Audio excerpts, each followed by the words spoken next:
গৃহস্থদের ঘরের পিছনে বেগুন গাছ আছে। সেই বেগুন গাছের পাতা ঠোঁট দিয়ে সেলাই করে টুনটুনি পাখিটি তার বাসা বেঁধেছে। বাসার ভিতরে 3টি ছোট্ট ছোট্ট ছানা হয়েছে, খুব ছোট্ট ছানা। তারা উড়তে পারে না, চোখও মেলতে পারে না, খালি হাঁ করে চি চি করে। গৃহস্থদের বিড়ালটা ভারী দুষ্টু, সে খালি ভাবে টুনটুনির ছানা খাবো। একদিন সে বেগুন গাছের তলায় এসে বলল, কি করছিস লা টুনটুনি? টুনটুনি তার মাথা হেঁট করে বেগুন গাছের ডালে ঠেকিয়ে বলল, প্রণাম হই মহারানী। তাতে বিড়ালনি ভারী খুশি হয়ে চলে গেল। এমনি সে রোজ আসে, রোজ টুনটুনি তাকে প্রণাম করে আর মহারানী বলে, আর সে খুশি হয়ে চলে যায়। এখন টুনটুনির ছানাগুলি বড় হয়েছে, তাদের সুন্দর পাখা হয়েছে, তারা আর চোখ বুজে থাকে না।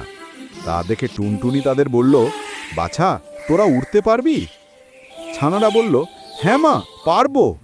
টুনটুনি বলল, তবে দেখতো দেখি ওই তাল গাছটার ডালে গিয়ে বসতে পারিস কি না।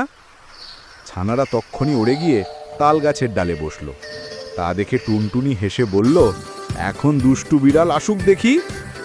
খানিক বাদেই বিড়াল এসে বলল, কি করছিস লা টুনটুনি? তখন টুনটুনি পা উঠিয়ে তাকে লাথি দেখিয়ে বলল, দূর হ লক্ষ্মীচ্ছাড়ি বিড়ালনি। বলেই সে ফুরুত করে উড়ে পালালো।